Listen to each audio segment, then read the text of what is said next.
الحمد لله وكفى وسلام على عباده الذين اصطفى أما بعد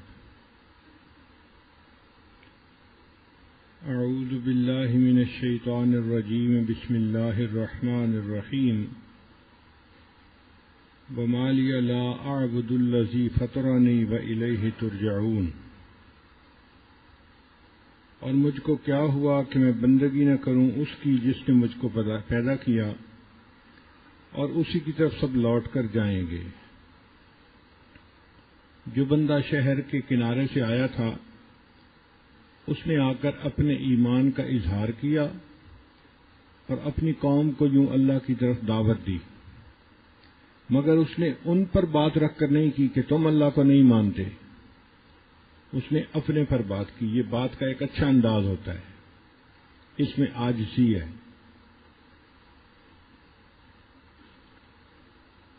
تو اس نے کہا کہ مجھے کیا ہو گیا کہ میں اللہ کی عبادت نہ کروں جس نے مجھے پیدا کیا۔ اس کا مطلب یہ کہ عبادت اس کا حق ہے جو پیدا کرنے والا ہے اور وہ اللہ تعالیٰ کی ذات ہے۔ اَأَتَّخِذُ مِن دُونِهِ آلِهَةً إِن يُرِدْنِ الرَّحْمَنُ بِضُرٍّ لَّا تُغْنِ عَنِّي شَفَاعَتُهُمْ شَيْئًا وَلَا يُنقِذُونَ۔ بھلا میں بناؤں اس کے سوا اوروں کو اپنا الہ معبود کہ اگر مجھ پر چاہے رحمان تکلیف تو کچھ کام نہ آئے مجھ کو ان کی سفارش۔ اگر میں اللہ کے سوا کسی اور کو معبود بناؤں اور اللہ مجھ پر تکلیف بھیجے تو وہ اس تکلیف کو دور نہیں کر سکتے اور وہ بندے کو اس تکلیف سے نجات نہیں دے سکتے۔ انی اذا لفی ضلال مبین، تب تو میں بھٹکتا گمراہ رہوں صریح۔ انی آمنت بربکم فاسمعون، میں یقین لایا تمہارے رب پر، مجھ سے سن لو۔ یہ نہیں کہا کہ میں یقین لایا اپنے رب پر۔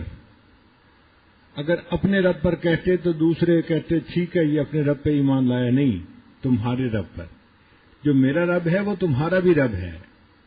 تو یہ بات کرنے کا ایک اچھا انداز ہوتا ہے داعی کے لیے۔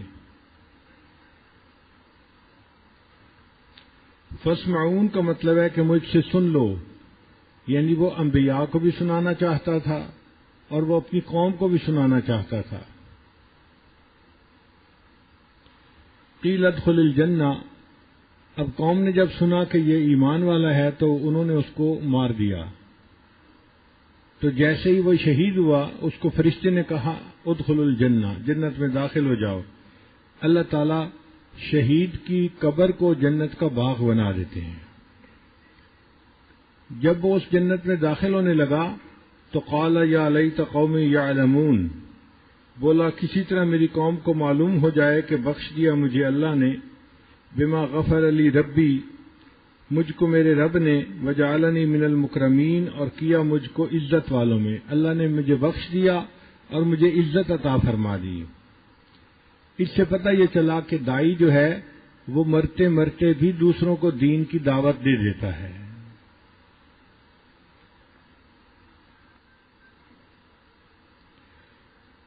اس لیے غزوۃ الرجی میں جہاں 70 حفاظ شہید ہوئے تھے تو انہوں نے بھی یہی بات کہی تھی کہ بلغوا عنا قومنا، ہماری یہ بات ہماری قوم کو پہنچا دو، ان قد لقینا ربنا، کہ ہماری ملاقات ہو گئی ہمارے رب سے، فرضی عنا، وہ اللہ ہم سے راضی ہو گیا، وارضانا، اور ہم اس سے راضی ہو گئے۔ اللہ تعالیٰ نے ان کی اس دعا کو نبی علیہ الصلوۃ والسلام تک پہنچا دیا وحی کے ذریعے سے۔ تو نبی علیہ الصلوۃ والسلام نے اپنی صحابہ کو بتایا کہ ان لوگوں کو جب شہید کیا گیا تو ان لوگوں نے یہ بات کی اور اللہ نے یہ پیغام مجھ تک پہنچا دیا ہے۔ ویسے بھی جو نیک انسان قبر میں جاتا ہے اور اس سے منکر نکیر سوال پوچھتے ہیں اور وہ کامیاب ہو جاتا ہے تو کامیاب ہونے کے بعد وہ کہتا ہے دعونی، مجھے چھوڑ دو، ارجع الی اہلی، میں واپس جاؤں اپنے اہل خانہ کے پاس، فاخبرہم، اور میں ان کو خبر دوں کہ مجھے اللہ تعالیٰ نے کامیاب کر دیا۔ یعنی ایک عام میت کے دل میں بھی، مومن کے دل میں بھی یہ تمنا ہوتی ہے کہ میں پاس ہو گیا، اب میں جا کے ان کو بتاؤں کہ اللہ نے مجھے کامیاب کر دیا. مگر فرشتے کہتے ہیں نم کا نومت العروس، تو میٹھی نیند سو جا دلہن کی مانند، قیامت کے دن اٹھے گا، اپنے اللہ سے ملاقات کرے گا، اب تیرا معاملہ واپس جانے کا نہیں ہو سکتا.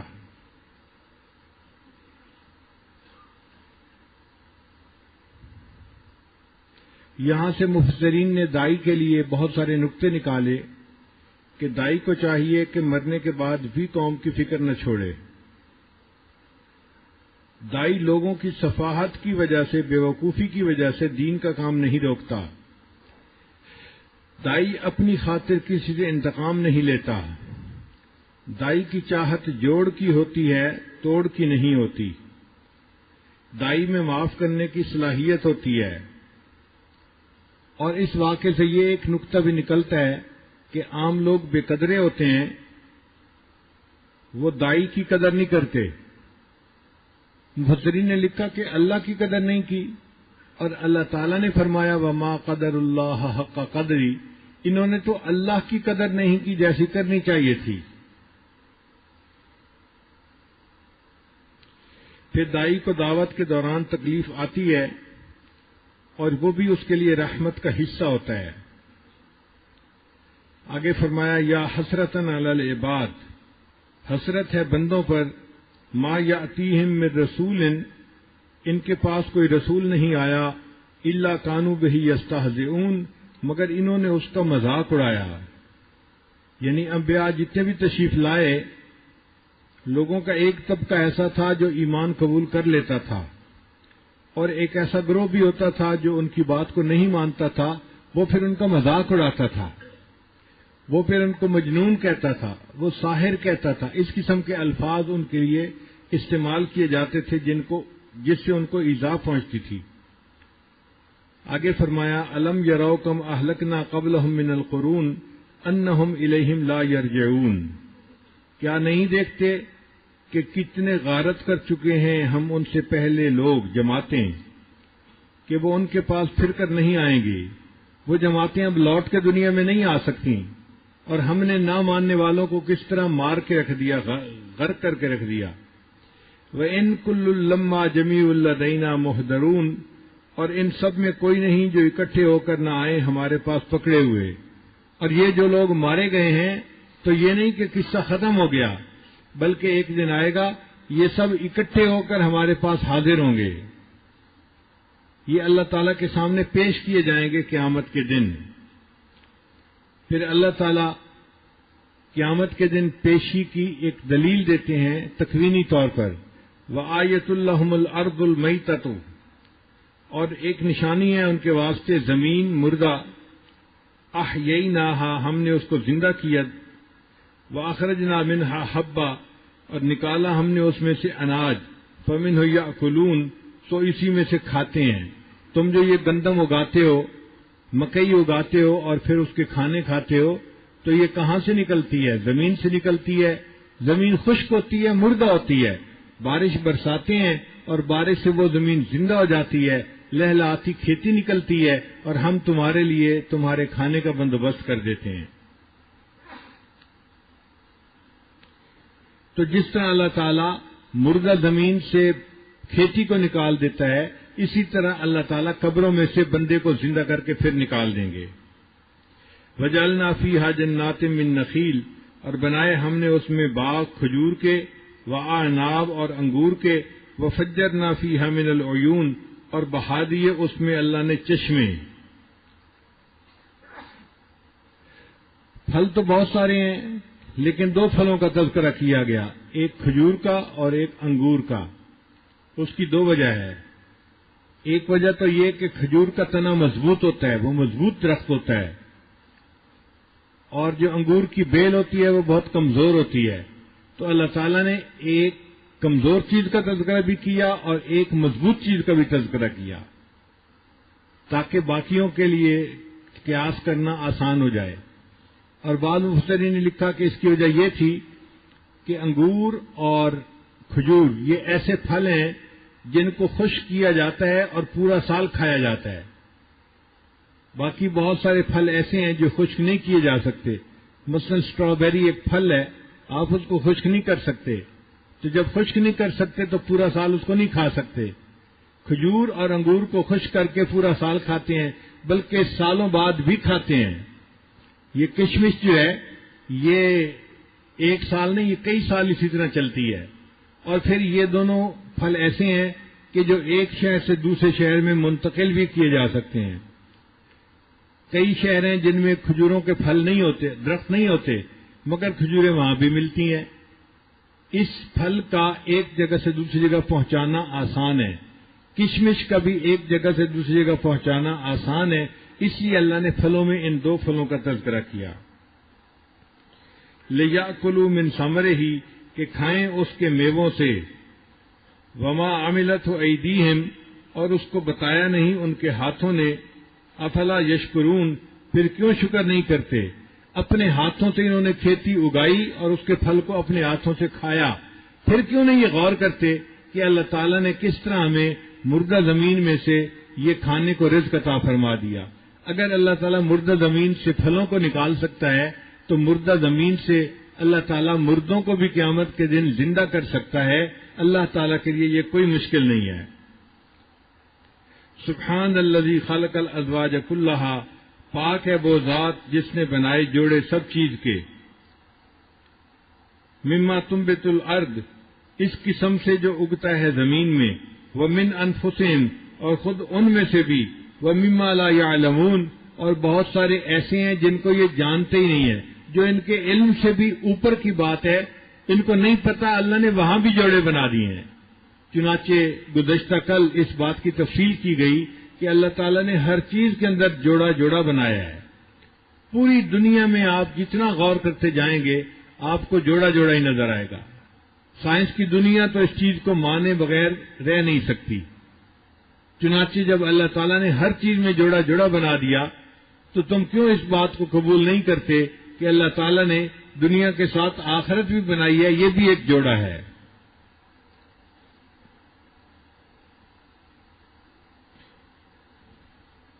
یہ جو آیت مبارکہ ہے سبحان الذی خلق الازواج کلھا، یہ کنوارے لوگوں کے لیے بہت فائدہ مند ہے.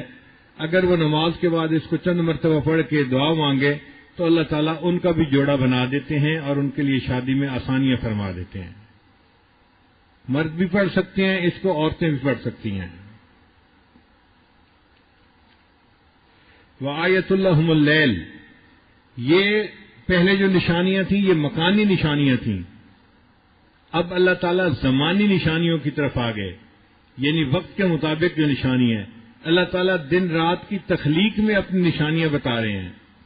اور ایک نشانی ہے ان کے واسطے رات کھینچ اتارتے ہیں ہم اس پر سے دن کو.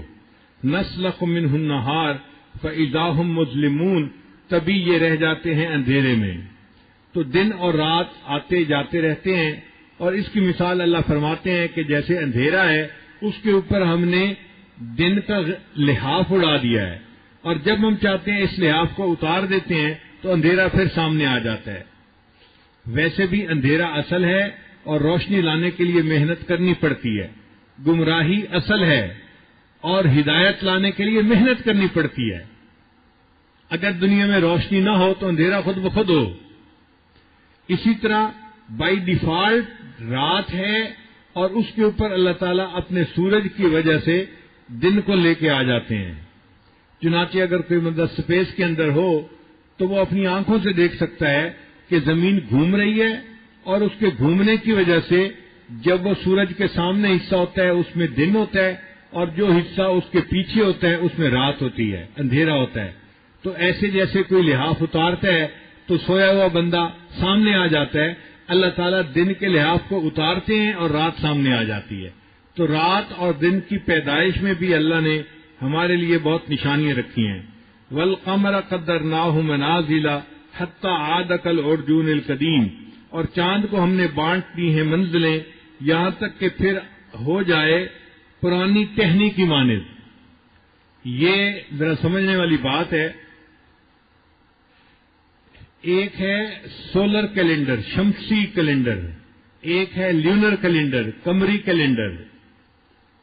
دین اسلام کی یہ خوبی ہے کہ اللہ تعالیٰ نے روزانہ کی عبادتوں کو شمسی کیلنڈر کے ساتھ جوڑا ہے، اور پورے سال کی جو تقاریب ہیں ان کو اللہ تعالیٰ نے قمری کیلنڈر کے ساتھ جوڑا ہے۔ آپ دیکھیں، نماز کا وقت ہم چاند سے نہیں دیکھتے، نماز کا وقت ہم سورج سے دیکھتے ہیں۔ سورج طلوع ہونے سے پہلے فجر پڑھ لو، زوال سے بعد جو ہے ظہر پڑھ لو، جب سایہ 2 مثل ہو جائے اس کے بعد عصر پڑھ لو، جب سورج غروب ہو جائے اس کے بعد مغرب پڑھ لو، اور جب سورج اتنا نیچے چلا جائے کہ آسمان پہ چاند ستارے چھٹکنے لگ جائیں اس وقت تم عشاء کی نماز پڑھ لو۔ تو نماز کا وقت سورج کے ساتھ اللہ نے منسلک کیا ہے، اور اس میں حکمت یہ تھی کہ ایک آدمی دنیا میں کسی جگہ بھی ہو، جنگل میں ہو، پہاڑ پہ ہو، سمندر میں ہو، سورج تو اس کے سامنے رہتا ہی ہے، تو سورج کو دیکھ کے عبادت کرنی اس کے لیے آسان تھی۔ تو اللہ تعالیٰ نے دن کی عبادات کو سورج کے ساتھ جوڑا، چنانچہ بندے کے پاس گھڑی بھی نہ ہو، بتانے والا بھی کوئی نہ ہو، تو وہ سورج کی روشنی سے اندازہ لگا کر نماز کے وقت کو معلوم کر لیتا ہے اور نماز پڑھ سکتا ہے۔ لیکن جو پورے سال کی تقریبات تھیں اللہ تعالیٰ نے ان کو قمری مہینے کے ساتھ جوڑا، چنانچہ دین اسلام میں چاند کو دیکھ کے مہینہ شروع ہوتا ہے۔ ذی الحج کا مہینہ چاند سے شروع ہوگا، رمضان کا مہینہ چاند سے شروع ہوگا، محرم کا مہینہ چاند سے شروع ہوگا۔ اب یہ جو قمری مہینہ ہے نا، یہ چاند کے مہینے سے 10 دن چھوٹا ہوتا ہے، فرق ہوتا ہے۔ اس کی وجہ سے پھر یہ قمری مہینہ ہر سال 10 دن آگے آتا جاتا ہے، ہر سال 10 دن آگے۔ پچھلے سال ہم نے رمضان مبارک جو تھا وہ جولائی کے کچھ وقت میں گزارا تھا، عید جولائی میں آئی تھی۔ اس سال رمضان شریف کے بعد عید جون میں آئے گی، 1-2 سال کے بعد پھر مئی میں آئے گی، پھر اپریل میں، پھر مارچ میں، اور پھر فروری میں، اور ٹھنڈک کے موسم میں روزے چلے جائیں گے۔ چونکہ 10 دن چھوٹا ہے مہینہ، اس لیے سال کے اندر 10 دن یہ مہینہ یہ سال کھسکتا رہتا ہے، جس کی وجہ سے آج ہم عید منا رہے ہیں گرمی میں، کل منا رہے ہیں سردی میں، پھر منا رہے ہیں بہار میں، پھر منا رہے ہیں خزاں میں۔ تو اللہ تعالیٰ نے چاہا کہ میرے بندے ان مختلف مہینوں کو پورے سال کے مختلف حصوں میں جو ہے منایا کریں۔ اگر شمسی مہینہ ہوتا تو جس جگہ پر لوگ گرمی کے روزے ایک مرتبہ رکھتے، پھر ساری زندگی ان کو گرمی کے ہی روزے رکھنے پڑ جاتے۔ جیسے بتا رہے تھے مولانا گل رئیس صاحب کہ فن لینڈ میں 23 گھنٹے کا روزہ ہے۔ اگر 23 گھنٹے کا روزہ ایک دفعہ ان کو آ جاتا تو پھر ساری عمر وہ 23 گھنٹے کے ہی روزے رکھتے رہتے۔ اور بعض ایسی بھی جگہیں ہوتی کہ جہاں پر 3-4 گھنٹے کا دن ہوتا تو وہ ساری زندگی 3-4 گھنٹے کے روزے رکھتے رہتے۔ اللہ نے فرمایا نہیں، تم سال کے مختلف حصوں میں رکھو، تم 3 گھنٹے کے بھی دن دیکھو گے اور 1 گھنٹے کی رات بھی دیکھو گے، مختلف اوقات میں تمہیں یہ تقریبات منانے کا موقع مل جائے گا۔ یہ دین اسلام کا حسن ہے کہ اللہ تعالیٰ نے تقریبات کو قمری مہینے کے ساتھ جوڑ دیا، چنانچہ ہمارا رمضان کا مہینہ یہ قمری مہینے کے ساتھ جڑا ہوا ہے۔ اب قمری مہینے کے ساتھ جڑنے کی وجہ سے اللہ فرماتے ہیں کہ ہم نے چاند کی منازل کو متعین کر دیا۔ چاند کی 28 منزلیں ہیں جن کو اللہ تعالیٰ نے متعین کر دیا، لیکن جو مہینہ ہوتا ہے وہ یا 29 کا ہوتا ہے یا 30 کا ہو سکتا ہے، 30 سے زیادہ کا نہیں ہو سکتا۔ شمسی مہینے تو 31 کے بھی ہوتے ہیں، لیکن قمری مہینہ 30 سے زیادہ کا نہیں ہو سکتا، وہ یا 29 کا ہوگا یا پھر 30 کا ہوگا۔ اب جب ہم نے قمری مہینوں پر رمضان کا فیصلہ کرنا ہے، اس کا مطلب یہ کہ ہمارے روزے یا تو 29 کے ہو سکتے ہیں یا پھر 30 کے ہو سکتے ہیں، میکسیمم 30 سے زیادہ کے نہیں ہو سکتے۔ اب اس کے لیے اصول کیا؟ تو نبی علیہ الصلوۃ والسلام نے ایک اصول بتا دیا کہ سومو لرؤیتہ ہی و افطروا لرؤیتہ ہی، تم چاند کو دیکھو تو رمضان کی ابتدا شروع کر دو، روزہ رکھنا شروع کر دو، اور جب چاند کو دیکھو تو عید منا لو۔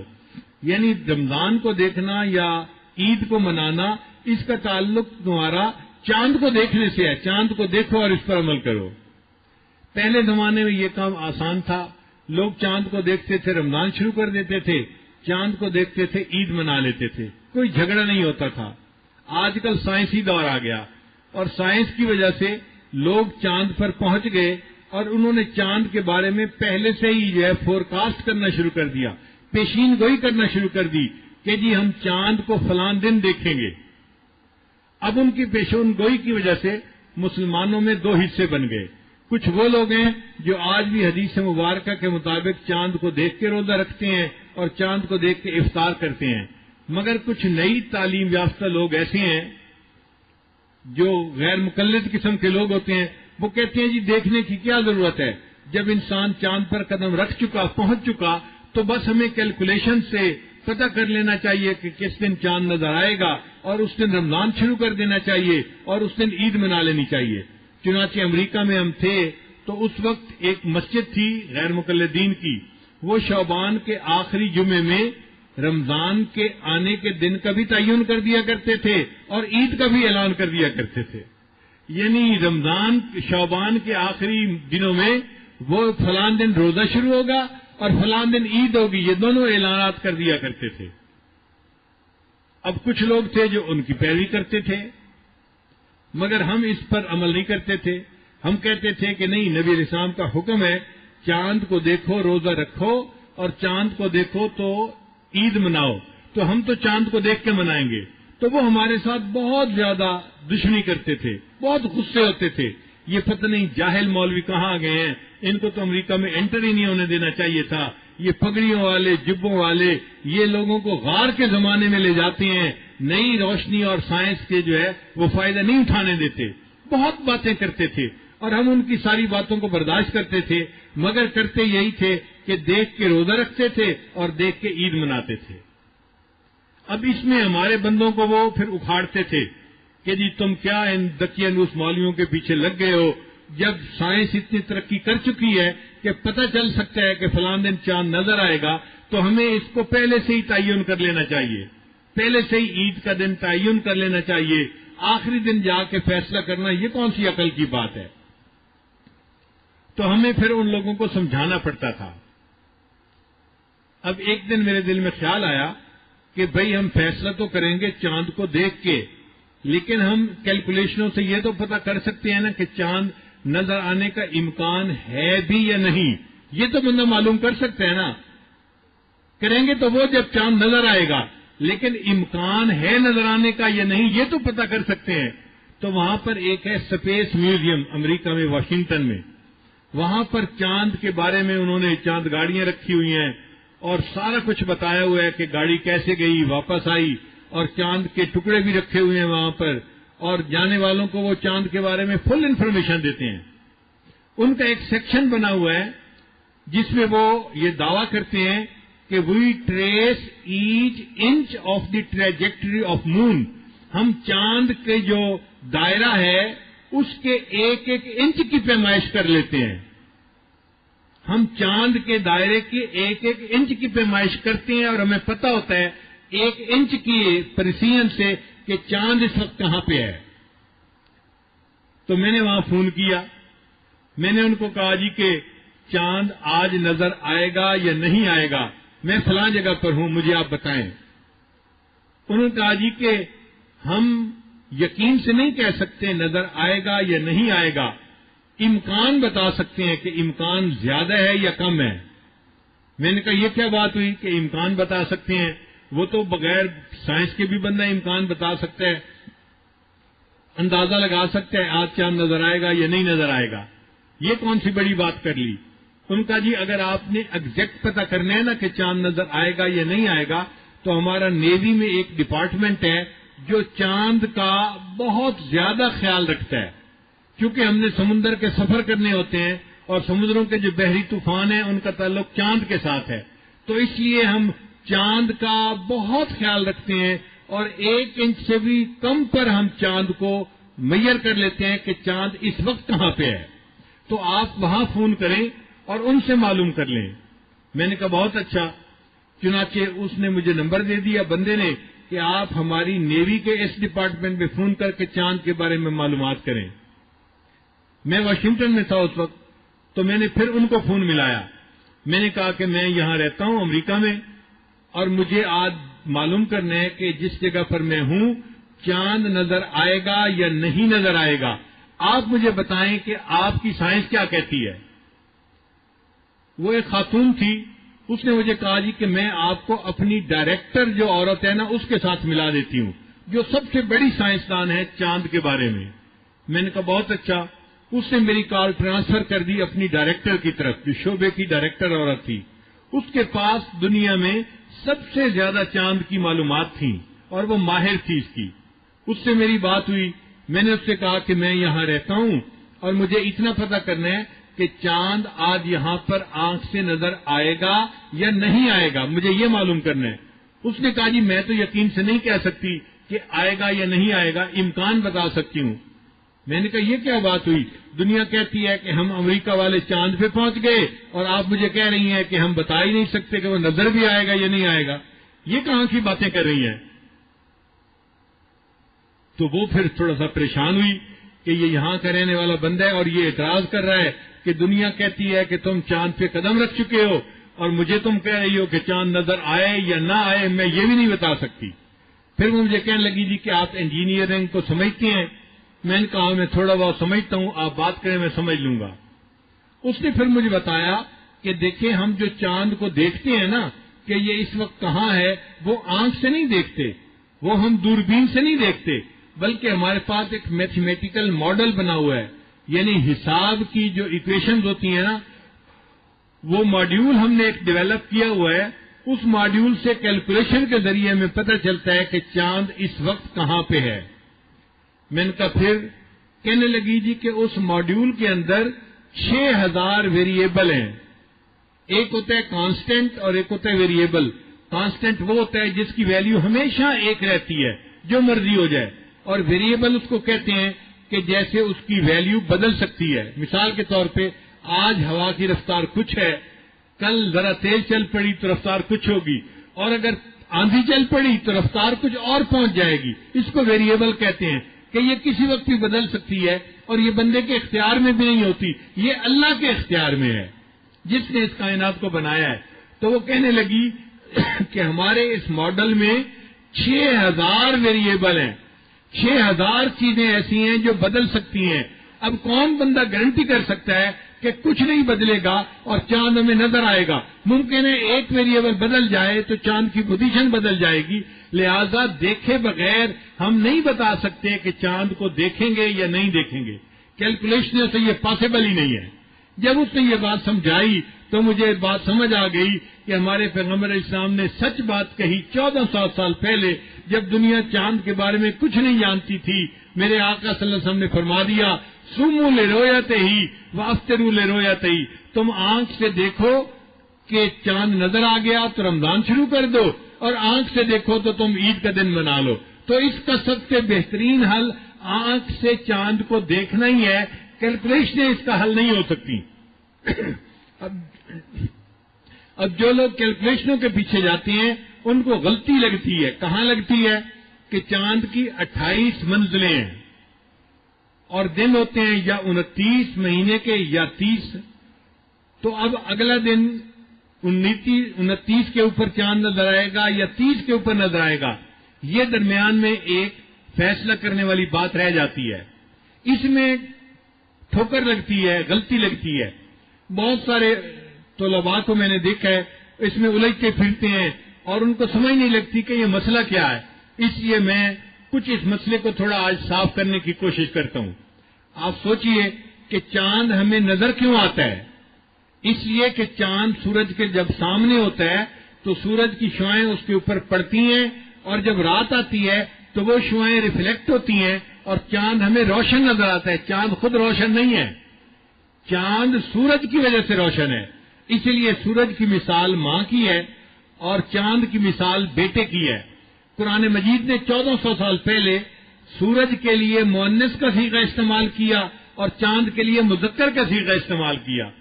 حالانکہ عقل حیران ہوتی ہے, سورج بڑا تھا اس کے لیے مذکر کا صیغہ ہوتا, چاند چھوٹا تھا اس کے لیے مؤنث کا صیغہ ہوتا, مگر نہیں. قرآن مجید نے کہا فلما رأى القمر بازغا, یہ دیکھو مذکر کا صیغہ ہے, جب چمکتے ہوئے چاند کو دیکھا. اور دوسری جگہ فرمایا فلما رأى الشمس بازغة, یہاں مؤنث کا صیغہ استعمال کیا. قربان جائیں اللہ کے کلام پر کہ جس نے 1400 سال پہلے سورج کے لیے مؤنث کا لفظ استعمال کیا, چاند کے لیے مذکر کا لفظ. کیوں؟ کہ یہ چاند بیٹے کی مانند ہے اور سورج ماں کی مانند ہے. بیٹا ماں کے سینے سے دودھ پیتا ہے اور زندہ رہتا ہے. چاند سورج سے روشنی پاتا ہے اور روشن نظر آتا ہے. اگر اس کو وہ روشنی نہ ملے، اس کی روشنی ختم ہو جاتی ہے، یہ بالکل کالا ہو جاتا ہے اور کالا ہونے کو جیسے نظر آ ہی نہیں سکتا. اب 28 منزلیں تو چاند نے پوری کر لی. جب اس کی اگلی منزل آتی ہے نا تو قدرتاً ایسا ہوتا ہے کہ چاند زمین کے پیچھے چھپ جاتا ہے اور سورج کی روشنی چاند کو مل نہیں سکتی. اب جب سورج کی روشنی چاند کو مل نہیں سکتی تو چاند بالکل کالا ہوتا ہے، اس کو بلیک مون کہتے ہیں. اب وہ بلیک مون نظر نہیں آتا. اب یہاں پڑ گیا فرق.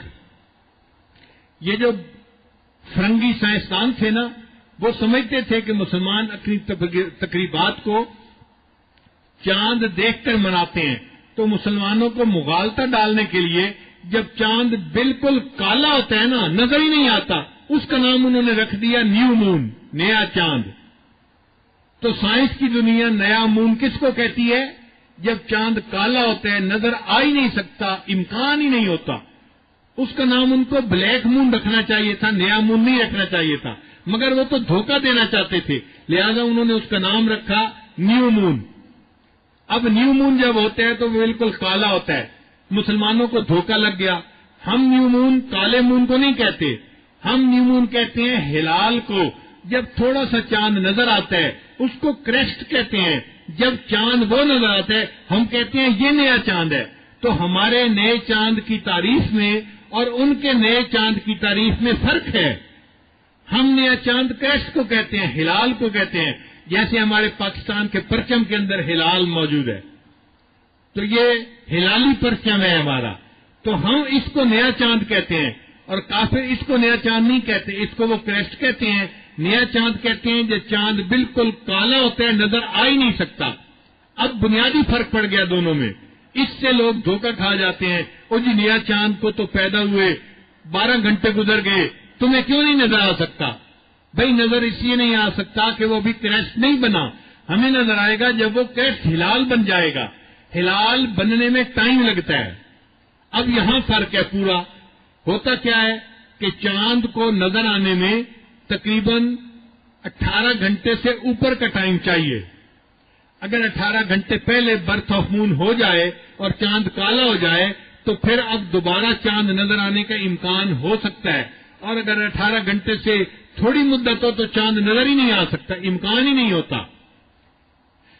اب یہاں پر آ کر فیصلہ کرنا ہوتا ہے آنکھ سے دیکھ کے. ہمارے ملکوں میں تو بہت آسانی ہے. حکومت نے ہلال کمیٹی بنا دی اور ان کو طیارے بھی دے دیے اور ان کو اوپر جانے کی صلاحیت بھی دے دی اور ان کو دوربین بھی دے دی. وہ دوربین پہ بھی دیکھ سکتے ہیں، اوپر فضا میں جا کے بھی دیکھ سکتے ہیں اور فیصلہ کر سکتے ہیں. اس میں ہر مکتبہ فکر کے علماء ہوتے ہیں اور وہ مل کے فیصلہ کرتے ہیں کہ چاند نظر آیا یا نہیں آیا. تو ہمارے لیے آسانی ہوگی. ہم ایک ملک کے باشندے ہیں، ہمیں چاہیے ہم ایک عید منائیں، ایک خوشی ہو ایک غم ہو، سب ایک ہوں. یہ جو اجتماعیت ہے نا، اس کا بڑا فائدہ ہے اور اس کی بڑی اہمیت ہے. بعض لوگ کیا کرتے ہیں، اور یہ حکومت اعلان کرے نہ کرے، ہم نے بس چاند دیکھ لیا، ہم اپنی عید میں وہ 1.5 اینٹ کی مسجد بنانے کو اچھا سمجھتے ہیں. مسلمانوں کے درمیان جو تفرقہ پڑ رہا ہے، بچے کیا سیکھتے ہیں؟ ایک گھر کے بچے روزہ رکھ رہے ہیں، دوسرے گھر کے بچے عید منا رہے ہیں، تو بچے دین کو کیا سمجھیں گے کہ یہ دین کیا چیز ہے؟ ہمیں بڑے فائدے کو سامنے رکھتے ہوئے اجتماعیت کا جو ہے وہ مظاہرہ کرنا چاہیے. جب وہ کمیٹی اعلان کرے تو ہم سمجھیں کہ آج چاند نظر آ گیا. اگر اعلان کرے نہیں نظر آیا تو ہم کہیں یہاں چاند نہیں نظر آیا. ہمیں خود اس میں پڑھنے کی کیا ضرورت ہے؟ تو ہر عالم کو اس معاملے میں پڑھنے کی ضرورت نہیں ہے. نہ ان کے پاس علم اتنا ہے، نہ وسائل اتنے ہیں. جب ایک مفتی موجود ہے تو بندے کو چاہیے کہ وہ مفتی سے پوچھے. مفتی نے صحیح جواب دیا، اس کو ڈبل ثواب ملے گا. اور اگر بتانے میں غلطی بھی ہو گئی تو مفتی کے اوپر سزا نہیں ہے، اللہ تعالیٰ اس کو 2 میں سے 1 اجر عطا فرمائیں گے. تو نہ مفتی پہ کوئی اس پر بوجھ ہے، نہ مستفتی کے اوپر بوجھ ہے. تو ہم عید منائیں اس ہلال کمیٹی کے اعلان کے اوپر، نہ ہمارے اوپر بوجھ ہے نہ ان کے اوپر بوجھ ہے، اور اجتماعیت بھی ہوگی. تو ہمیں ہمیشہ اس کا فیصلہ کرنا چاہیے. باقی انہوں نے ٹھیک دیکھا اور اعلان کیا تو بھی ہمیں ثواب ہے، اور نہ دیکھا تو بھی ہم نے تو پوچھ کے عید منائی تھی، ہم اس بوجھ سے جو ہے وہ ایک طرف ہو جائیں گے۔ اس لیے ہمارے ملک میں بہت آسانی ہے، ہمیں چاہیے کہ ہم اس ہلال کمیٹی کے اعلان کے اوپر اپنے رمضان اور اپنے عید کو منایا کریں۔ باقی یہ کہ یہ جو سائنس والے لوگ ہیں یہ کبھی بھی یقین سے نہیں کہہ سکتے کہ آج چاند ضرور نظر آئے گا۔ یہ کیا بتائیں گے؟ ان کے جو پیر خانہ ہے امریکہ، وہاں کے جو نیوی والے سب سے زیادہ جانتے ہیں چاند کو، وہ کہتے ہیں ہم نہیں بتا سکتے، تو یہ یہاں کے لوگ کیا بتائیں گے چاند نظر آئے گا؟ تو کیلکولیشنوں پہ نہیں جانا چاہیے، بلکہ آقا صلی اللہ علیہ وسلم نے جو اصول بتا دیا، چاند کو دیکھو تو روزہ رکھو، چاند کو دیکھو تو افطار کر لو، ہمیں اسی کے اوپر قائم رہنا چاہیے۔ 1400 سال کے بعد بھی میرے آقا صلی اللہ علیہ وسلم کا بتایا اصول آج بھی دنیا کے اوپر قائم ہے، اور دنیا اس کو مانے بغیر آج بھی نہیں رہ سکتی۔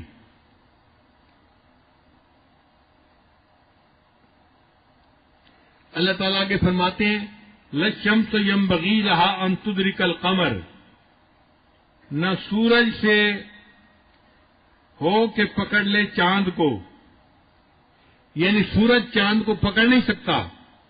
وَلَا اللَّيْلُ سَابِقُ النَّهَارِ، اور نہ رات دن سے آگے بڑھ سکتی ہے۔ وَكُلٌّ فِي فَلَكٍ يَسْبَحُونَ، اور ہر کوئی ایک چکر میں تیرتے ہیں، سب ایک چکر میں تیرتے ہیں۔ اب دیکھیں 1400 سال پہلے جب دنیا نہیں جانتی تھی کہ سورج چلتا بھی ہے یا نہیں چلتا، زمین چلتی بھی ہے یا نہیں چلتی، کچھ پتہ ہی نہیں تھا انسان کو کائنات کے بارے میں، اس وقت قرآن مجید نے بتا دیا کہ چاند کا دائرہ اور ہے، آربٹ اور ہے، اور سورج کا آربٹ اور ہے، دونوں ایک دوسرے کو پکڑ ہی نہیں سکتے۔ فلک کہتے ہیں گول دائرے کو، تو چاند کا گول دائرہ اور ہے، الگ ہے، اور سورج کا گول دائرہ الگ ہے، یعنی چاند کا آربٹ الگ ہے اور سورج کا آربٹ الگ ہے۔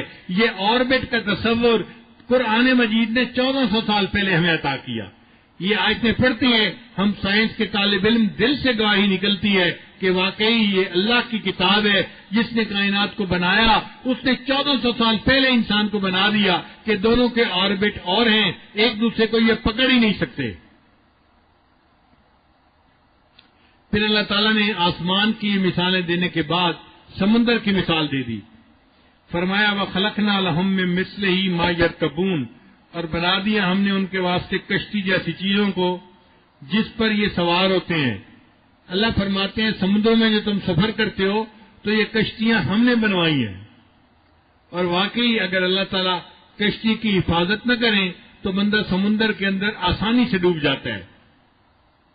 جب سمندری طوفان آتے ہیں تو بڑے بڑے جہاز بھی لنگر انداز ہونے پڑتے ہیں، اگر وہ چلنا شروع کر دیں تو موج اٹھتی ہے اور 16 فٹ اوپر جاتی ہے۔ اب اس 16 فٹ موج میں جب کشتی آتی ہے تو وہ الٹ جاتی ہے، آگے جاتے ہوئے الٹ جاتی ہے، جہاز الٹ جاتے ہیں، تباہ ہو جاتے ہیں۔ اللہ فرماتے ہیں کہ ہم اگر چاہتے تو سمندر کے سفر میں ہم ان کو تباہ کر دیتے، مگر ہم ان کو تباہ نہیں کرتے۔ وَإِن نَّشَأْ نُغْرِقْهُمْ، اگر ہم چاہیں تو ان کو ڈبو دیں، فَلَا صَرِيخَ لَهُمْ، پھر کوئی نہ پہنچے ان کی فریاد کو۔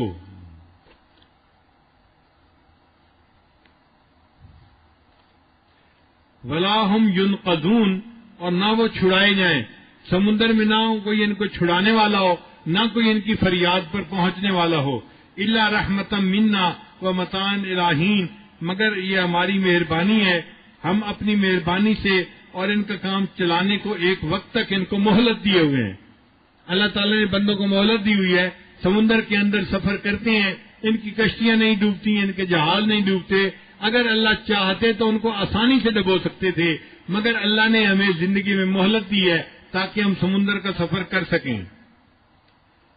آگے اللہ تعالیٰ فرماتے ہیں وَإِذَا قِيلَ لَهُمُ اتَّقُوا مَا بَيْنَ أَيْدِيكُمْ وَمَا خَلْفَكُمْ لَعَلَّكُمْ تُرْحَمُونَ، اور جب کہیے ان کو بچو اس سے جو تمہارے سامنے آتا ہے اور جو پیچھے چھوڑتے ہو، شاید اللہ تم پر رحم فرمائے، تو یہ اس طرف آتے ہی نہیں، اپنے اعمال کی طرف۔ وَمَا تَأْتِيهِم مِّنْ آيَةٍ مِّنْ آيَاتِ رَبِّهِمْ إِلَّا كَانُوا عَنْهَا مُعْرِضِينَ، اور کوئی حکم نہیں پہنچتا ان کو اپنے رب کے حکموں سے جس کو وہ ٹلاتے نہ ہوں۔ یعنی رب کا حکم جب پہنچتا ہے، رب کی نشانیاں جب ان کے سامنے آتی ہیں تو یہ بات مانتے نہیں ہیں بلکہ بات کو ٹالنے کی کوشش کرتے ہیں۔ پھر آگے ایک مثال دی، وَإِذَا قِيلَ لَهُمْ أَنفِقُوا مِمَّا رَزَقَكُمُ اللَّهُ، اور جب کہتے ہیں ان کو کہ خرچ کرو کچھ اللہ کا دیا ہوا، یعنی غریبوں پر تم خرچ کرو۔ دیکھو غریبوں پر خرچ کرنا تو ایسا عمل ہے کہ جس کا تعلق صرف دین کے ساتھ نہیں ہے، اس کا تعلق انسانیت کے ساتھ ہے۔ جو کافر لوگ ہیں نا وہ بھی انسانیت کی خاطر غریبوں پہ خرچ کرتے ہیں۔ تو جب ہم ان کو یہ بات کہتے ہیں کہ غریبوں پہ خرچ کرو، قال الذین کفروا، تو کہتے ہیں یہ منکر للذین آمنوا، ایمان والوں کو، انطعم من لو یشاء اللہ اطعمہ، ہم اس کو کھلائیں جس کو اللہ نے نہیں کھلایا۔ ان انتم الا فی ضلال مبین، اگر اللہ ان کو کھلانا چاہتے تو کھلا سکتے تھے، جب اللہ نے ان کو نہیں کھلایا تو ہم کیوں کھلائیں؟ دیکھو کتنا عجیب بہانہ بنا رہے ہیں۔ وَيَقُولُونَ مَتَىٰ هَٰذَا الْوَعْدُ إِن كُنتُمْ صَادِقِينَ، اور کہتے ہیں کہ کب ہوگا یہ وعدہ اگر تم سچے ہو، یعنی کب قیامت آئے گی اگر تم سچے ہو تو بتاؤ۔ اللہ فرماتے ہیں مَا يَنظُرُونَ إِلَّا صَيْحَةً وَاحِدَةً، یہ تو راہ دیکھتے ہیں ایک چنگاڑ کی جو ان کو آ کر پکڑے گی، وَهُمْ يَخِصِّمُونَ، اور یہ آپس میں جگڑ رہے ہوں گے۔ فَلَا يَسْتَطِيعُونَ تَوْصِيَةً، نہ یہ اس وقت وصیت کر سکیں گے، اس کی استطاعت رکھیں گے، وَلَا إِلَىٰ أَهْلِهِمْ يَرْجِعُونَ، اور نہ اپنے گھر کو پھر واپس جا سکیں گے۔ جب قیامت کی چنگاڑ آئے گی نا تو یہ جہاں ہوں گے وہیں ان کو موت آ جائے گی، نہ کسی کو وصیت کر سکیں گے، نہ اہل خانہ کے پاس واپس جا سکیں گے۔ وَنُفِخَ فِي الصُّورِ، اور جب سور پھونکا جائے گا، فَإِذَا هُم مِّنَ الْأَجْدَاثِ إِلَىٰ رَبِّهِمْ يَنسِلُونَ، پھر تبھی وہ قبروں سے اپنے رب کی طرف پھیل پڑیں گے، یعنی قبروں سے زندہ کیے جائیں گے اور اپنے رب کی طرف پہنچ جائیں گے۔ قالوا یا ویلنا من بعثنا من مرقدنا، کہیں گے اے خرابی ہماری، کس نے اٹھا دیا ہم کو ہماری نیند کی جگہ سے۔ اس وقت یہ کہیں گے ہماری خرابی، ہم کیوں دوبارہ زندہ کر دیے گئے۔ اللہ فرماتے ہیں ھذا ما وعد الرحمن وصدق المرسلون، یہ وعدہ ہے جو کیا تھا رحمان نے اور سچ کہا تھا پیغمبروں نے۔ پیغمبروں نے جو تمہیں بتایا تھا کہ قیامت آئے گی تو انہوں نے بالکل سچ کہا تھا۔ ان کانت الا صیحۃ واحدۃ، پس ایک چنگاڑ ہوگی، فاذا ہم جمیع لدینا محضرون، پھر اسی دم وہ سارے ہمارے پاس پکڑے ہوئے چلے آئیں گے۔ کوئی بندہ انکار نہیں کر سکے گا کہ میں اللہ کے سامنے نہیں جانا چاہتا، اس کو پکڑ کے اللہ کے سامنے پیش کیا جائے گا۔ اللہ فرماتے ہیں کہ جب تم نے قیامت کے دن پیش ہونا ہے تو کیوں تم اس کے لیے آج تیاری نہیں کرتے؟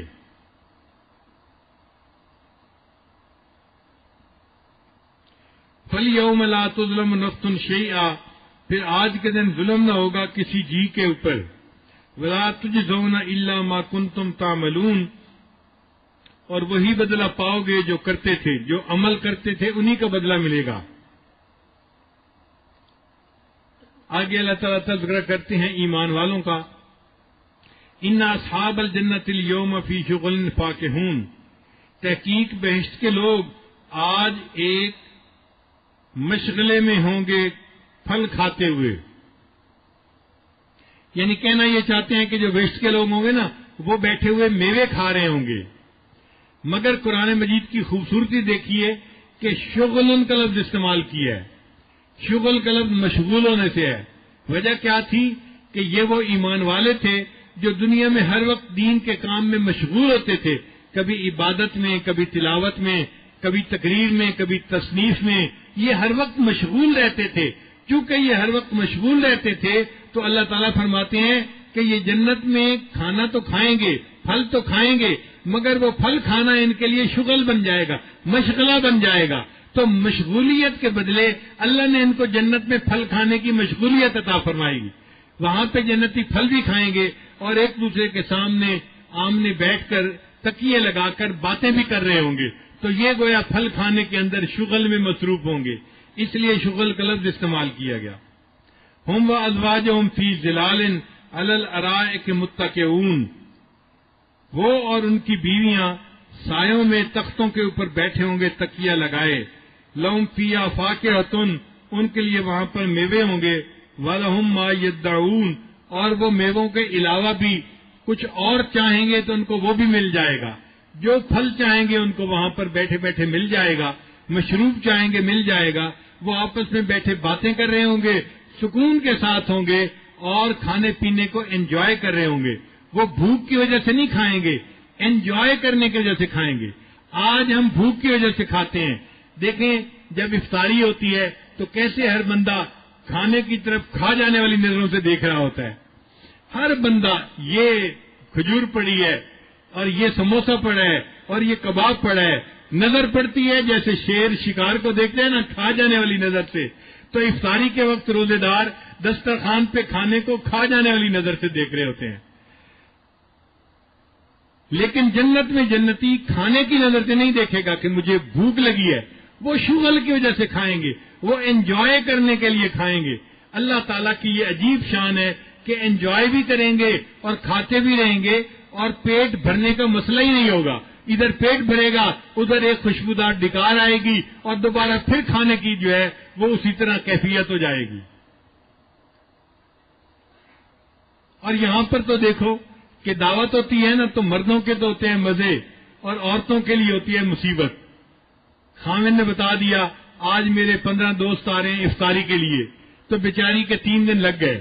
وہ گروسری کرتی ہے، گھر لاتی ہے، پھر اس کے بعد پکانا شروع کرتی ہے. 1 2 نہیں 4 4 5 5 ڈشز بنتی ہیں، پھر کباب بنتے ہیں، پکوڑے بنتے ہیں، کچھ چیزیں تلی جاتی ہیں، کچھ کھانے کی چیزیں ہوتی ہیں، سالن بن رہا ہے، فلاں بن رہا ہے. تو عورتوں کے 3 دن آگ کے سامنے کچن میں گزر جاتے ہیں. دعوت تو تھی خامد کے دوستوں کی اور مصیبت پڑ گئی بیوی کو. خیر وہ بیچاری جھی لیتی ہے، کوئی بات نہیں، خامد نے دعوت دی ہے تو مجھے اس کو تیار کرنا ہے. اب وہ جب تیار کر لیتی ہے تو پھر مہمان آ گئے تو مہمانوں کے پاس بیٹھنے کی فرصت نہیں ہوتی. اب اس کو کھانا لگانا ہے تو مہمان کے سامنے کھانا تو کام والے چلو لگا رہے ہوتے ہیں، وہ گرم کروا کے پہنچا رہی ہوتی ہے. اس کا ٹائم پھر بھی کچن میں گزر رہا ہوتا ہے. اب مہمانوں نے کھانا کھایا اور وہ مہمانوں کے ساتھ بیٹھ کے کھانا بھی نہیں کھا پاتی، کام کر رہی ہوتی ہے. اور مہمان کھانا کھا کے واپس چلے گئے گھنٹے کے بعد. اب ان جو ہے کھانے کو سمیٹنا یہ مستقل کام ہے. آنے والے آئے اور چلے گئے اور گھر کی عورت کو ابھی کام باقی ہے. وہ کھانا سمیٹتی ہے، کچھ فریج میں رکھا، کچھ فریزر میں رکھا، کچھ کو بھیج دیا، کچھ کسی ہمسائے کے گھر، مہمان کے گھر، کچھ غریبوں کو دے دیا.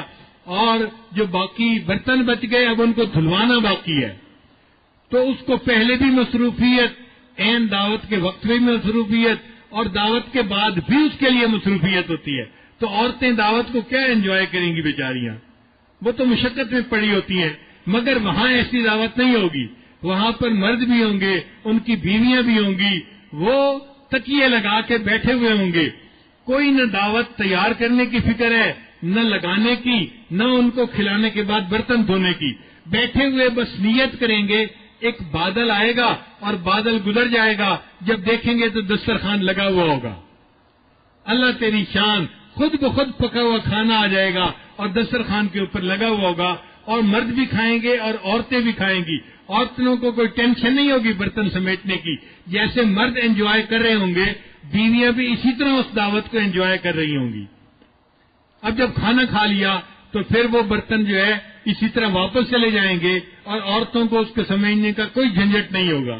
تو دعوت کو تو انجوائے انسان جنت میں کرے گا، دنیا میں کیا دعوت کو انجوائے کرنا. اس لیے اللہ تعالیٰ اس جنت کی دعوت کو تفصیل کے ساتھ ذکر کر رہے ہیں.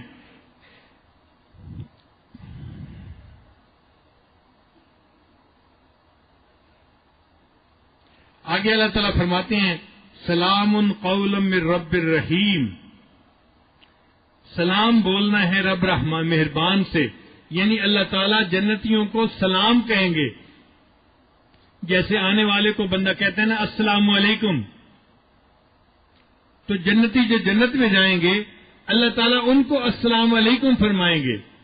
وہ ہے سلام قولا من رب الرحیم. رب رحیم فرمائیں گے کہ سلامتی ہو تمہارے اوپر رب رحمان کی طرف سے. اور پھر اعلان کیا جائے گا وَامْتَازُوا الْيَوْمَ أَيُّهَا الْمُجْرِمُونَ، اے مجرموں آج کے دن میرے نیک بندوں سے الگ ہو جاؤ. دنیا میں تم مل جل کے رہتے تھے, ایک ہی جگہ رہتے تھے, ایک ہی گھر میں رہتے تھے, ایک ہی محلے میں رہتے تھے, ایک ہی شہر میں رہتے تھے, لیکن آج تم اپنے جرائم کی وجہ سے دوزخ میں جاؤ گے اور میرے نیک بندے جنت میں جائیں گے. لہذا تمہارا روٹ اور ہے اور میرے نیک بندوں کا روٹ اور ہے. تم ان سے جدا ہو جاؤ, الگ ہو جاؤ. اللہ اکبر کبیرہ. وہ حشر کے دن کیسا وقت ہوگا جب جہنمیوں کو جنتیوں سے الگ کر دیا جائے گا. اللہ تعالیٰ ہمیں اس دن جنتیوں کے ساتھ رکھے, ہمیں اللہ تعالیٰ اس دن جنتیوں کا ساتھ عطا فرمائے اور ان سے ہمیں جدا نہ فرمائے. حدیث مبارکہ میں ہے المرء مع من احبہ, بندہ اسی کے ساتھ ہوگا جس سے اس کو محبت ہوگی. تو دنیا میں جو نیکوں کے ساتھ محبت رکھنے والا ہوگا, قیامت کے دن اللہ تعالیٰ اس کو نیکوں کے ساتھ کھڑا کر دیں گے, اور جو بروں کے ساتھ تعلق رکھے گا اور برائی پہ زندگی گزارے گا وہ جہنم کی راہ پہ جائے گا.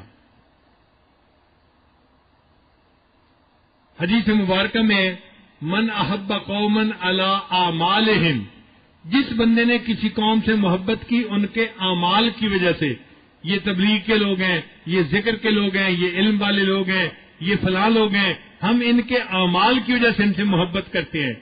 من احب قوما علی اعمالہم حشر بہم, اللہ تعالیٰ قیامت کو اس محبت کی وجہ سے ان کا حشر انہی نیکوں کے ساتھ فرما دیں گے. آج ہم مشائخ سے محبت کرتے ہیں کہ وہ اللہ کے اولیاء تھے, اللہ کی محبت دنیا میں پانے والے لوگ تھے, ہم ان سے محبت کرتے ہیں اور اسی محبت کی وجہ سے آج ہم یہاں ایک مسجد میں اکٹھے ہیں. اللہ تعالیٰ ہماری اس محبت کو قبول فرمائے, اور جس دن وامتازوا اليوم ایھا المجرمون کا اعلان ہوگا, اللہ تعالیٰ اس محبت کے صدقے ہمیں ان نیکوں کے ساتھ قیامت کے دن کھڑا فرما دے. وآخر دعوانا ان الحمد للہ رب العالمین.